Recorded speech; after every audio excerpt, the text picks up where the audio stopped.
नमस्कार दोस्तों, स्वागत है आपका किस्से और कहानियां में। एपिसोड 8 दीवार के अंदर की तस्वीर।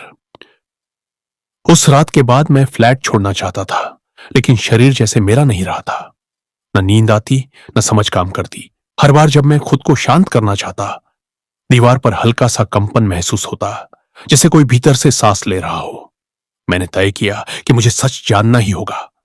अगली सुबह मैं नीचे वाले बूढ़े चौकीदार से मिला। उसे देखते ही उसने पूछा, तुम तीसरी मंजिल पर रहते हो? उसकी आंखें किसी डर से सूजी हुई थीं।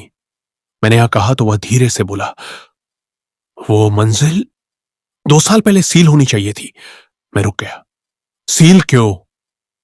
उसने इधर उधर देखा, फिर जेब से एक पुराना कागज निकाला। फोटो जैसी थी, पर कागज इतना फटा कि किसी चेहरे को पहचानना मुश्किल था। ये कौन है? मैंने पूछा। चौकीदार बोला, ये वही है जो दीवार में है।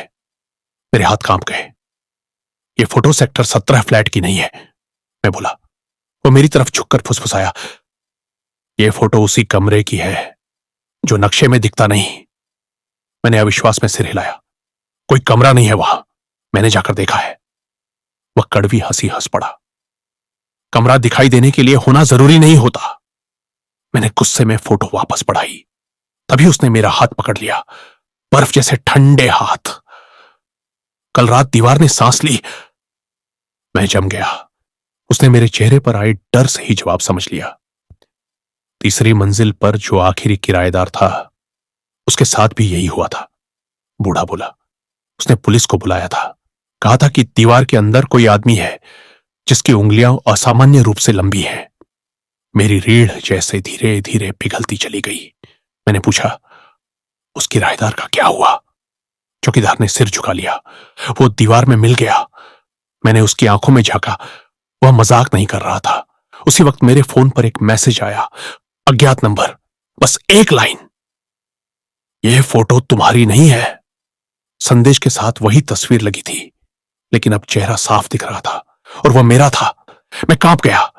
मैंने दौड़कर ऊपर जाना शुरू किया। हर सीढ़ी पर ऐसा लगा जैसे कुछ मेरे साथ चढ़ रहा हो। अनदेखा लेकिन भारी। फ्लैट का दरवाजा खुला तो भीतर बदबू फैली हुई थी, जैसे गीले कंक्रीट में किसी ने सांस भरी हो। कमरे में प्रवेश करते ही मैंने देखा, दीवार पर उभरी एक काली आकृति। शाम की हल्की धूप में उसकी परछाई साफ दिख रही थी। परछाई किसी इंसान की नहीं थी।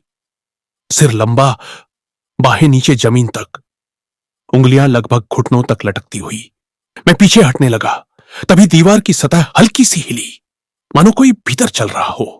और फिर दीवार ने खुद से अपना एक हिस्सा पीछे की ओर धंसा लिया, जैसे किसी ने अंदर से धक्का मारा हो। उस धंसे हिस्से के बीच से एक उंगली बाहर आई।